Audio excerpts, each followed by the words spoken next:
United Tellerico. I don't think there's an echo now. I have no idea what that was. I'm very, very sorry for that. Um, I don't know what the technical difficulty was, but when I restarted, we were good.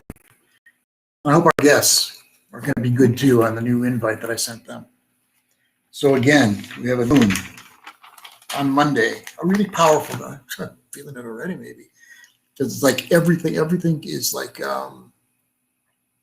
there's a feeling like there's a need to perfect whatever you're doing when there's this strong of a Virgo new moon. Again, it's not till Monday, but it's strong. That you know the world is so much different now than it was many months ago. If this is okay, everybody who's listening, like you did last time, let me know if it's okay instead of not okay. I think, is everything okay? Kitty, Dragonfly, do you find that you can hear me well? Everything's no echoes like there was before? Okay, good. So we all know all our reality changed in 2020. And we know astrologically it was a Saturn conjunct Pluto in early January. And then there also was two eclipses that happened late December, early January. It shifted everything. Very shortly after that, we found out about this coronavirus, which has really been nasty. And not long after that, the economy was in trouble. Not long after that, we had the race issues in the country come back up again. The police abusing power with African Americans. So everything has been brought up for us. And the reason it's being brought up like that is because our ages are changing. In fact, it actually changed, to my calculations, in December at the winter solstice. The Jupiter-Saturn conjunction in 0 degrees of Aquarius happened then. And for me, that's the beginning of the age of Aquarius. And don't forget that before that happened, Donald Trump was president and everything was all upside down. Some people really liked him, I understand that. But basically, I don't think he was good for this country. I think that's pretty clear. Brought us to a lower consciousness and brought a lot of people into the lower consciousness, which led to the January 6th insurrection and invading of the Capitol and threats of harming the vice president and the Speaker of the House. There's no way that can be okay. But on a bigger picture, the ages are in the process of changing.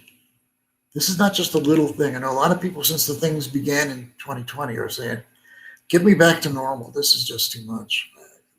I don't like it. I want to get back to normal. Well, this is not going to last forever the way that it is right now, but it's not going back to normal.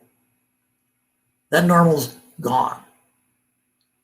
So the people that are in the best shape now are the people that are on their toes with the changes that are happening and adjusting to and knowing that the changes are here and we need to deal with them.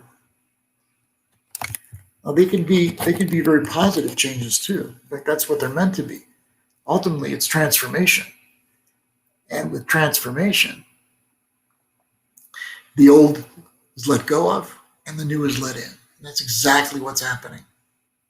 So I know that after Biden and Kamala Harris got in, a lot of people say, well, God, at least I feel some hope that things have gotten a little bit better. Not that they're the magic workers or saviors, but at least it's not as depressingly immoral like the previous president was. So, but they're not the answer either. The changes, the transformation is much deeper than the Democratic or Republican Party. We have this old paradigm that we operate in, which is Democratic and Republican Party.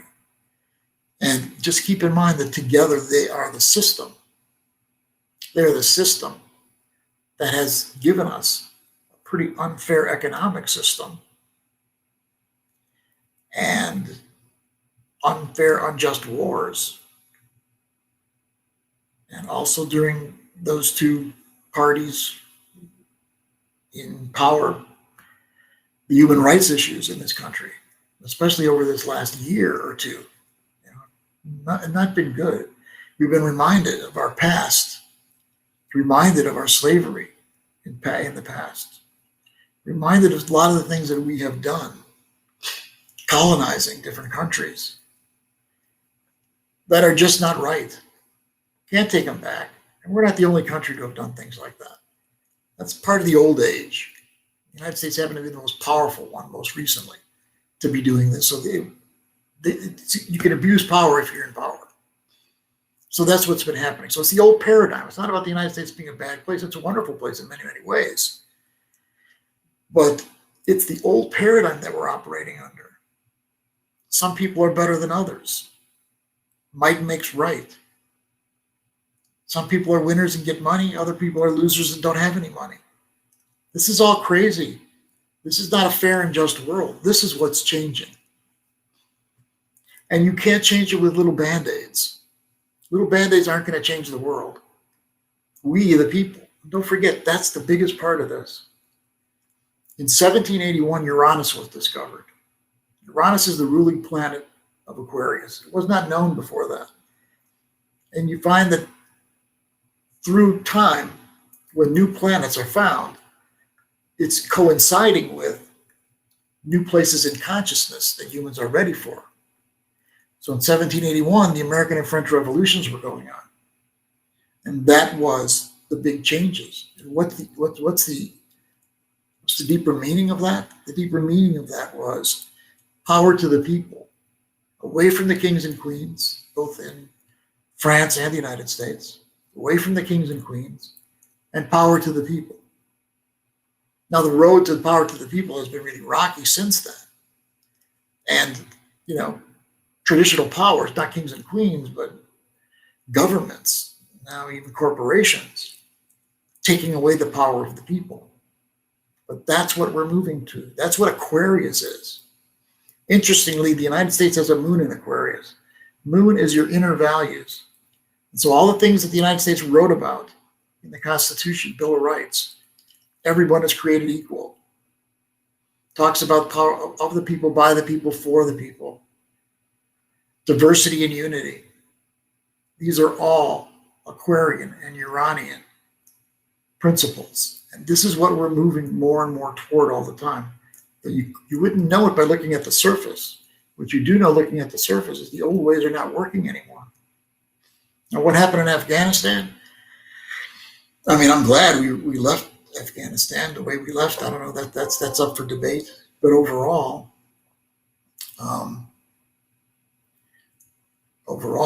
what happened there, and we lost 13 USA service members too, and lots of Afghanis. And, this has to change where you can go into a country and just take it over because you feel it'll help you to take over the country. Iraq was a mistake too. ISIS came to our world in large part because we invaded Iraq. And Libya has turned up a lot of terrorist type people since we invaded Libya. So this colonizing, this is something that no country can do anymore. We're moving into a world that has equality in it, countries too, and yet unity, diversity within unity. This is only a concept for many people. They can't really get it. How do you do it? In the past, if you wanted unity in a group, an organization, a country, you try to make everybody the same. The old ways of finding unity is you and I are wearing the same uniform, so we've got unity. And then some other group has everybody wearing the same uniform, and then they've got unity. To actually have diversity with unity, that's the new thing for our human family, where we respect the differences. And it's not just about race and nationality and religion. It's about other things too, or LGBTQ. All these things are important, but it's also just one person is true to how they were made as an individual. And you take all these individuals together, individual countries, individual people, and they find unity without giving up being true to their individuality. If you want a good picture of that, think of an orchestra. Each instrument in the orchestra is true to the integrity of what that instrument is. Trumpet, violin, drums, piano. But within each one of them keeping their individual identity and integrity, beautiful music is played. That's the unity. I know they're instruments and they're not people, but nevertheless, it's a good metaphor for what can be done. Individuals brought together to make beautiful music and harmony. Hopefully today we're going to have Deborah Knight in Tellerico is going to come out with a wonderful meditation for us. And I'm hoping that Peter came back on the new, let's see. They have not been able to get on yet.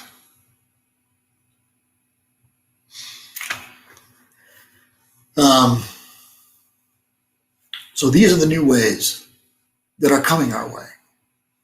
And unfortunately, it's not a pretty picture all the time, is it? We have a culture war going on within our country. And that was really evident during the Trump years. Not that he caused it, but his presence brought out a lot of people from that side of things. And then in response to that or reaction to that, we have the other side coming out, whether it's Black Lives Matter, Antifa on one side, and we have the white supremacists on the other side. And it's just, it takes you back to the Civil War. The country was fighting for slavery to go away. And yet there were all these people on all these plantations who wanted slavery to continue, in very large part because they made a lot of money with it that way. Just think if you had a business now, you didn't have to pay anybody anything. Profits are monstrously high. And so sure, everybody figured let's keep slavery going. Then we got a war, killed so many people. Now we've got similar differences. Not about keeping slavery, but there is a pro human rights on the one side, and not that much concern for human rights, it appears, on the other side. So again, the Democratic Party becoming the party and no opposition or little opposition, that's not the answer. Not the answer to have either party take over completely and long term. The answer is we need a new system. What runs our system, Dwight Eisenhower let us know about that. What runs our system is the military-industrial complex. It's one of the most powerful militaries in the world, especially when it's connected to NATO. And economically, running a lot of the way economics are all over the globe, although that's changing rapidly, with countries like China having stronger economy.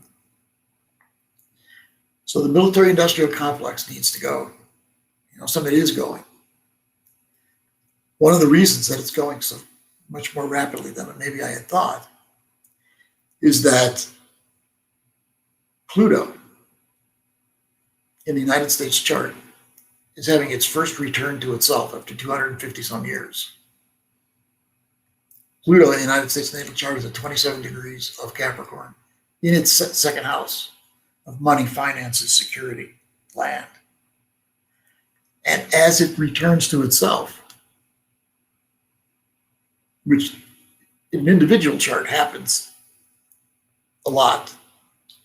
No, not return to itself, but just Pluto square Pluto, for instance. But return to itself can't happen unless it takes Pluto 250 years to do that. So that's why people and countries don't have Pluto returns. Countries can, because countries do live longer than 250 years. So a Pluto return means that energy is emphasized during that time period. Pluto in the second house in the United States, that's the military industrial complex. So as we come all the way around, Pluto back to where it started, what it's been standing for of recent years is what's being threatened. So people around the world, countries around the world, want to have at it, want to have at the military industrial complex.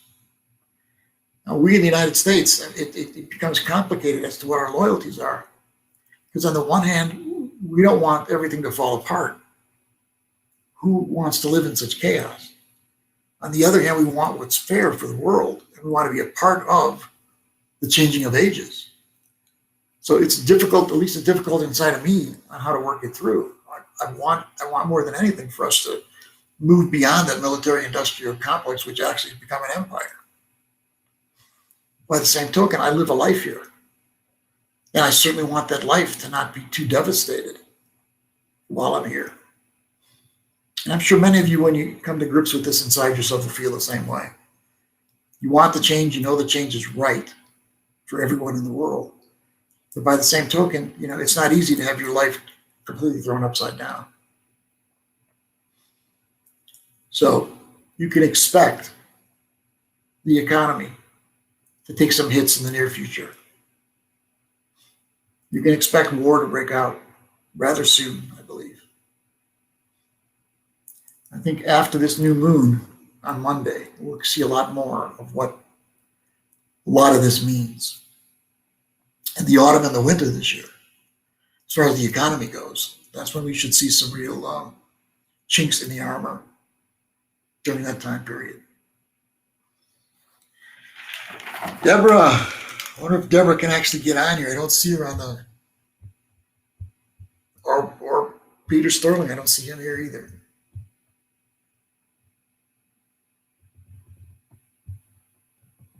So I don't think I can let them on. I guess I'm going to have to carry it up today, unless Deborah lets me know differently.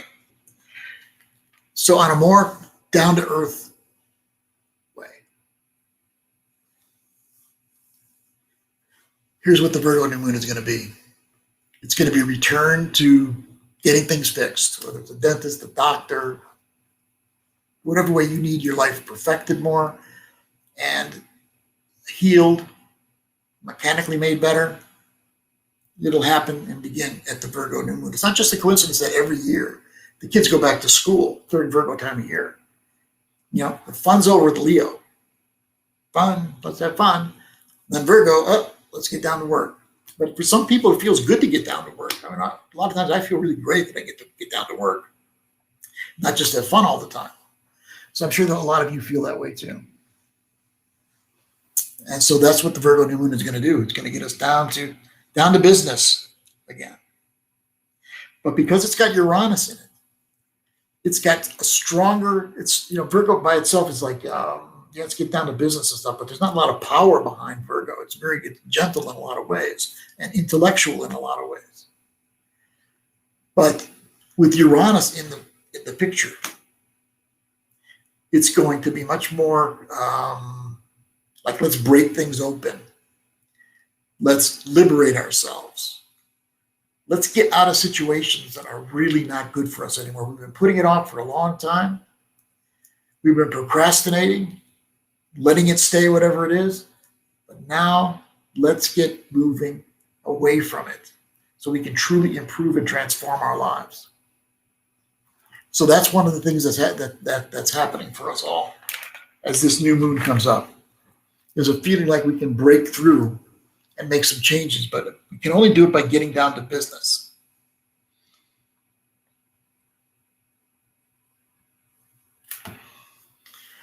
So after that, I just figured that September itself is going to be getting down to business, cleaning things up, perfecting things, making things better. Just do your best to not be too judgmental of yourself or others, especially yourself. And it's okay to want to perfect something, but if you're too perfectionistic, it drives me crazy, other people too, when they're perfectionistic. So don't give into that part of Virgo. So that'll be the month of September, and early October will be that kind of energy. Then when we get into mid-October, we've got 4 planets that are going direct. Mercury, which will go retrograde at the end of this month, will go direct in October. And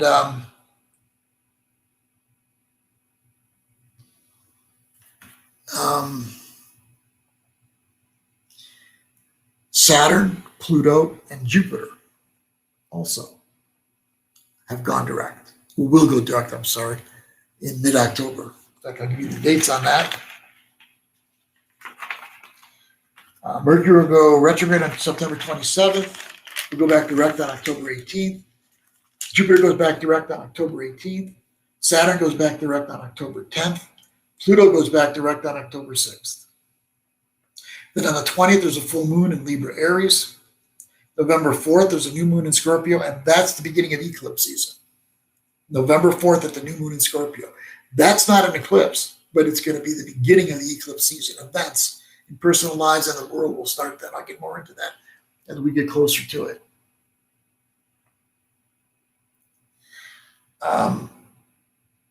Then, on November 19th, there's a full moon lunar eclipse in Taurus Scorpio. And then on December 4th, there's a new moon solar eclipse in Sagittarius. And what's interesting is I went back into 1947 when the Roswell incident happened, with the UFO crashing to the ground. And many people report that there was an ET or more than one ET that were taken from that craft.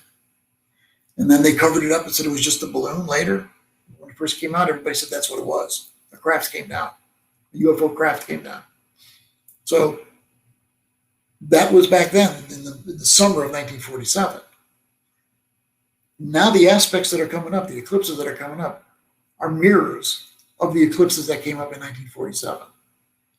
With all the energy that's been toward disclosure from the military and places like that, which was kind of amazing, actually, disclosing about how pilots had seen things that looked like some from somewhere else, not from our planet. That was amazing in itself. And now with this coming up, that's similar to the Roswell time in 1947, makes me wonder if there's something coming for us as a collective human family to witness during this eclipse season coming up. Now, both of these eclipses fall into the United States chart pretty strongly. That first eclipse is at 27 degrees of Taurus Scorpio. And lunar eclipses, all lunar eclipses are full moons. And that 27 degrees is a very close trine to Pluto, United States Pluto, just what we've been talking about. The first exact Pluto square Pluto, by the way, will be early in 2022, but we came within a degree of it in 2021, so a lot of energy around military-industrial complex. Police, military, economy. Economy acting almost manic. Always be concerned when the economy and the stock market are going manic, because the whole rhythm of the stock market is manic depression. In the roaring 20s, it was manic. Stock market kept going up, up, up, up, up. Then in 1929 in the autumn, crash, and then the depression followed that. So that's kind of the rhythm of economy, especially when we're talking about stock market, is manic depressive. So now the other eclipse that happens in December 4th, is a solar eclipse. That solar eclipse is in Sagittarius. That solar eclipse, from my estimations and my calculations, is exactly to the degree where the United States rising sign is. The United States rising sign at 12 plus degrees of Sagittarius.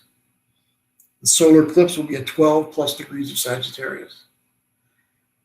In 2001, in September of 2001, we know what happened then, right? Terrorist attack, 9/11, World Trade buildings down, so many people killed tragically. That doesn't mean that's what's going to happen now. But what happened back then was Saturn was opposite Pluto, right at the 12 degrees Sagittarius on the ascendant and the 12 degrees Gemini on the descendant. Saturn sat on the descendant and Pluto sat on the ascendant, right there at that 12 degrees. And it's like a known astrological thing that if you're unsure about what the rising sign is or what time something was born, look at events. Events will tell you what's right and wrong around what the time is that a country's born. That's so hard to get, because in July 4th, 1776, they were having a meeting that day declaring independence. But different people had different opinions as to what time that was. Well, according to this tour, the 12 degrees of Sagittarius, the United States birth was at 5:10 p.m. East Coast time. And that's pretty much what I think it was. Dane Rudyard came up with that 5:10 p.m. He's a master at astrology, no longer with us. But if you are into astrology and you want someone who really will give you the big picture, look for Dane Rudyard, Rudhyer, Rudyard, and you'll learn an awful lot from a higher plane around astrology. So that's 12 degrees of Sagittarius, and that's happening on December 4th at that same degree. So you can look for this eclipse season, which will be November and December this year, to be quite powerful for the United States itself. Now, you know that I've promised that a large part of the show is going to be about looking at extraterrestrial presence on the globe, and that is still coming. I've had such twists and turns around it. It's almost like something else has been at work.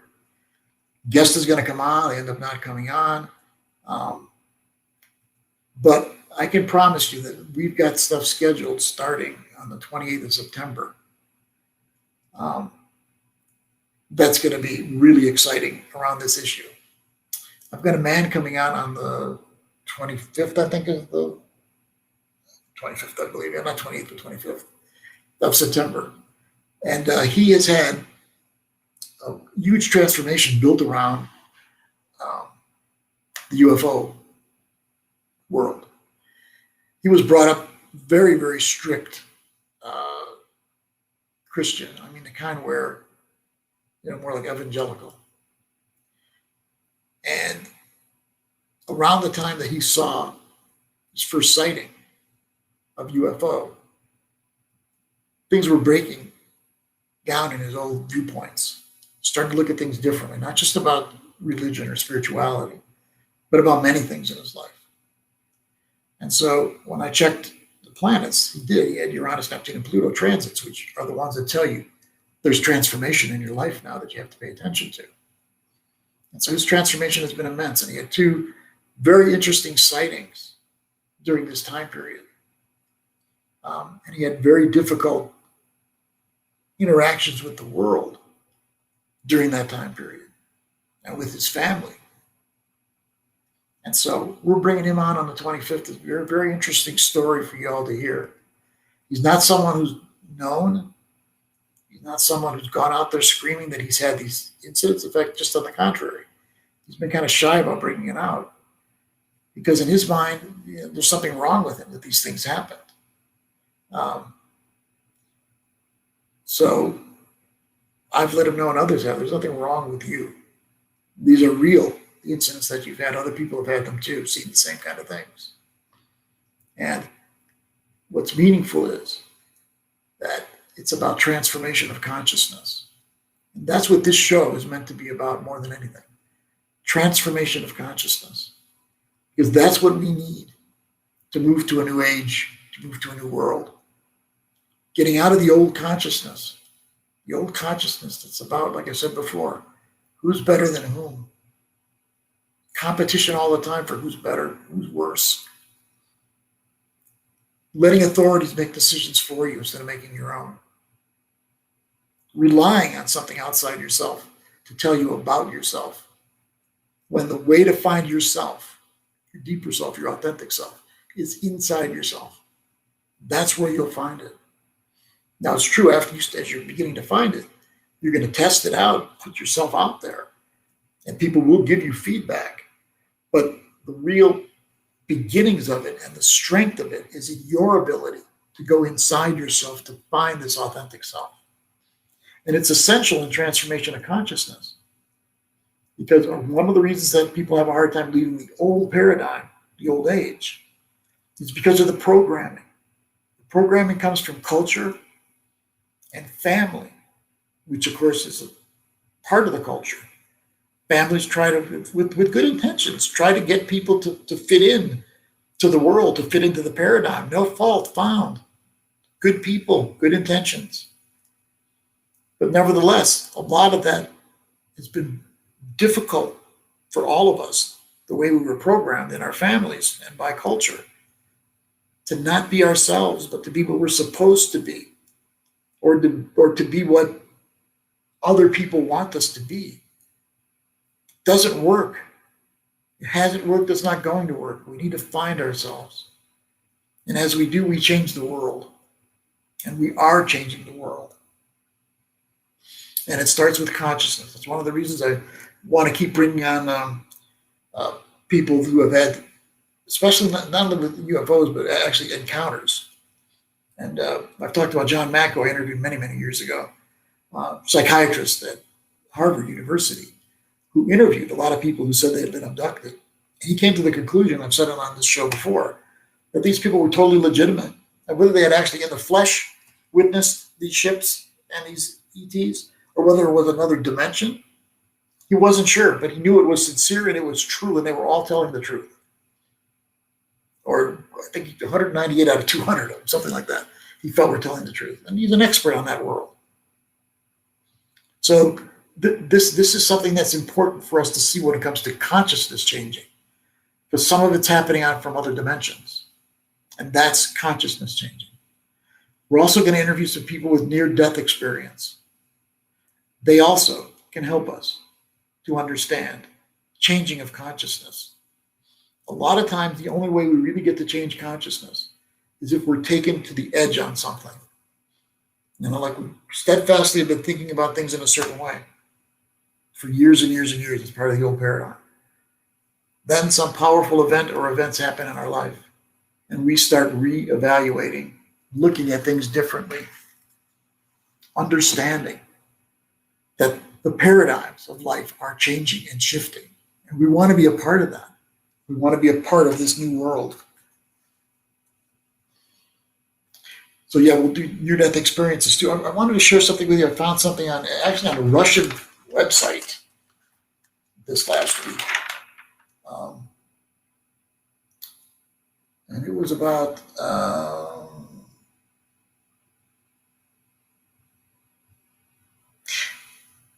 that people respond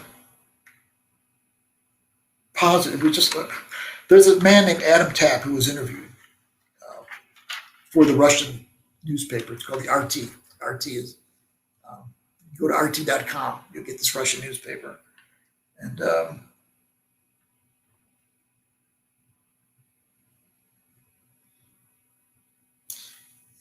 he was dead for 11 minutes. He was electrocuted. Somehow with the equipment, he was a woodworker. It was an electric power saw. And he got electrocuted. He was dead for 11 minutes. And what he said, which a lot of people have said that have been dead, that's why I want to interview some other near-death experience people. He said, and I quote, "It was just like waking from a nap in a place I have never been, yet there was no fear or anything like that. Just complete contentment and happiness." And a lot of people who've made this transition to the other side and come back have said the same thing. It was a wonderful, wonderful, beautiful feeling. But they got sent back, or they chose to come back because they had unfinished business. There's also some new work that's been done scientifically on something called a Trojan horse. That's about a nano particle that can prevent heart attacks. And the way these nanoparticles do that is by eating the blockages that are sitting inside the arteries. That's another thing that is looking promising for the future about staying alive, not dying. But it all starts with consciousness. I know a lot of you have had powerful transformations in your life where your thinking and your feeling about things completely transformed. By the way, if you've actually had any sightings or you've had any really profound experiences around personal transformation, please contact me at my email, soulless, SOULUS, at AOL.com. Tell me what you've gone through, especially when it comes to the ETs. And, maybe we'll get you on the air. I just don't want to get on the air people who have become famous seers of the UFOs. I want regular people who can express to the world what they've seen sincerely. That's what you're going to get on the guy on the 25th of September. Others of you, just write me at soulless, SOULUS, at AOL.com. Of course, if you're interested in an astrological reading, contact me at the same place, SOULUS, at AOL.com. These shows will continue to have the astrology in it to help us get a bigger picture of what we're all moving through. And we're going to do more with ETs. We're going to tackle more of issues that we need to tackle to help us change from the old paradigm to the new paradigm. So if you've got things that you want looked at from your life, transformation, contact me. Contact me. Perhaps we'll get you on the air with it. Because we want to really go deep on this subject of transformation of consciousness and transformation of our world. In order to be a part of the new world, consciousness must change. If consciousness is holding on to an old way of looking at things, then we don't get to come into the new age. Not at all. The new age is run by the pillars of the universe, which are truth, holding one pillar, love, holding the other pillar. And you have to have both of them. In the past, men in general have held the truth side. Women in general have held the love side. That's crazy. No one gender should hold either side exclusively. We both know. If you're a man, you know love. If you're a woman, you know how to find the truth. So love and truth, having them both be as equal as possible inside yourself. People or groups that have truth but not love, they end up being a very cynical group of people. Those that have love and not truth, or what they feel is love, are generally speaking living in a dream world. It's not real, their love, it's fantasy. You need truth and love together. And that's part of the new world too, is bringing things together. Bringing the opposites together is the new world.